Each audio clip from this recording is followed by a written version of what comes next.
પોરબંદર જિલ્લામાં એનએસએઆઈ હસ્તકના માર્ગો પરના ગેરકાયદેસર દબાણ અને અનઅધિકૃત પ્રવેશ સામે કાર્યવાહી કરાઈ. પોરબંદર પોલીસ તંત્ર, જિલ્લા વહીવટી તંત્ર અને નેશનલ હાઈવે ઓથોરિટીના સંયુક્ત ઉપક્રમે ગેરકાયદેસર દબાણ હટાવવાની કાર્યવાહી કરાઈ. પોરબંદરમાં તારીખ 24ના રોજ પોરબંદર જિલ્લામાં માર્ગ સલામતી અને જાહેર માર્ગોની સુવિધા જળવાઈ રહે તે હેતુસર national Highway Authority of India દ્વારા ગેરકાયદેસર દબાણ, અનઅધિકૃત પ્રવેશ તેમજ ડિવાઈડરના અનઅધિકૃત ગેપ બંધ કરવાની કાર્યવાહી હાથ ધરવામાં આવી. માધુપુરથી મિયાણી સુધીના નેશનલ હાઈવે 51 તથા પોરબંદર દાડુકા સુધીના નેશનલ હાઈવે 27 માર્ગ પર હાથ ધરવામાં આવેલી કામગીરી દરમિયાન ગેરકાયદેસર દબાણ અને અનઅધિકૃત પ્રવેશ બદલ કુલ 468 નોટિસ આપવામાં આવી હતી. આ કામગીરી અંતર્ગત અત્યાર સુધીમાં 50 ગેરકાયદેસર દબાણો દૂર, 10 અનઅધિકૃત પ્રવેશ દૂર તેમજ ડિવાઈડરના 10 અનઅધિકૃત ગેપ બંધ કરવામાં આવ્યા છે. આ સમગ્ર કામગીરીમાં પોલીસ તંત્ર, જિલ્લા વહીવટી તંત્ર તથા નેશનલ હાઈવે ઓથોરિટી ઓફ ઇન્ડિયાના અધિકારીઓ અને કર્મચારીઓ જોડાયા હતા.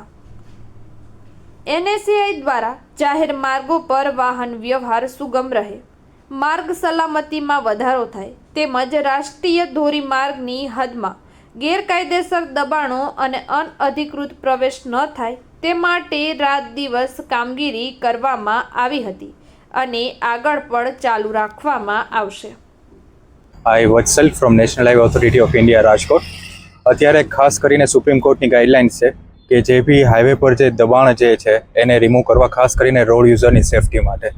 તો જનરલી આ રોડ ઉપર મીન્સ નેશનલ હાઈવે પોરબંદર ડિસ્ટ્રિક્ટની વાત કરીએ તો એમાં 3 નેશનલ હાઈવે પડે છે. Porbandar Dwarka national highway NH51, Porbandar Rajkot national highway NH27 અને Porbandar Madhavpur national highway NH51 જે આવેલ છે. તો એમાં ખાસ કરીને જે કોઈ પણ બી આ દબાણ છે તો વખતો વખત એઝ એ રૂટીન મેન્ટેનન્સ આ પ્રેક્ટિસ ચાલુ જ હોય છે કે જે દબાણ, અનઓથરાઇઝ એક્સેસ અને મીડિયન ગેપ ક્લોઝ કરતા હોય છે. પણ અત્યારે એક આ સ્પેશિયલ ડ્રાઈવ રાખેલી છે કે જેમાં જિલ્લા વહીવટી તંત્ર, પોલીસ તંત્રની મદદથી નેશનલ હાઈવે અત્યારના આ દબાણ હટાવે છે.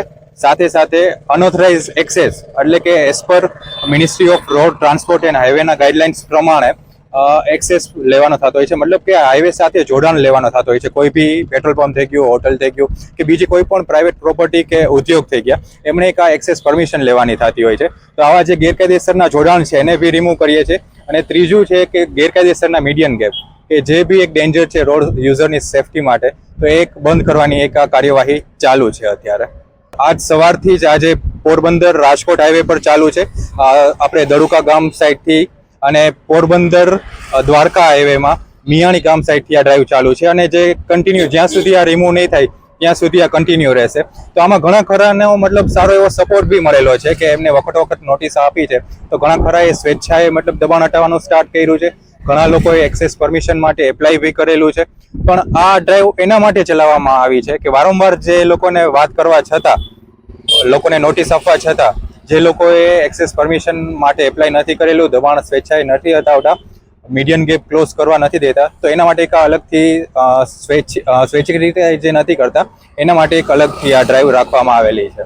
એક હાઈવે સાઈડથી આ જ અપીલ છે કે જે લોકો સપોર્ટ કરતા જાય છે હાઈવેને, એ જ રીતે બધા તમામ જે પેટ્રોલ પંપ ધારકો છે, હોટલ ધારકો છે તથા જે ગેરકાયદેસર મીડિયન ગેપને જે તોડે છે, તમામને એક હાઈવે નેશનલ હાઈવે ઓથોરિટી સાઈડથી એક નમ્ર વિનંતી છે કે આ કોઈ પણ પ્રકારના દબાણ ના કરે. જે કોઈ પણ hotel, petrol pump highway touch છે તો એમના એક્સેસ પરમિશન માટે તરત જ એપ્લાય કરે. અને જે મીડિયન ગેપ છે પોતાના અંગત સ્વાર્થ માટે, રોડ યુઝરની સેફટીને શા માટે આપણે જોખમમાં મૂકવી જોઈએ?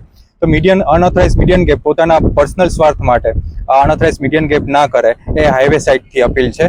અને આવનારા દિવસોમાં ડ્રાઈવ ચાલુ રહેવાની છે જ્યાં સુધી આ તમામ દબાણ નહીં હટે, અનઓથરાઇઝ એક્સેસ રિમૂવ નહીં થાય અને અનઓથરાઇઝ ગેપ દૂર નહીં થાય ત્યાં સુધી આ ડ્રાઈવ ચાલુ રહેવાની. અત્યારે અંદાજે જોઈએ તો 7 થી 8 JCB લાગેલા છે અને સાથે સાથે RPV છે, એમ્બ્યુલન્સ જોડે છે અને સ્ટાફ જે છે 50 ઉપર સ્ટાફ જે છે એ આમાં લાગેલો છે. જોડે જોડે જિલ્લા વહીવટી તંત્રનો સ્ટાફ જોડે છે અને પોલીસ તંત્રનો સ્ટાફ એ જોડે છે આ કાર્યવાહીમાં.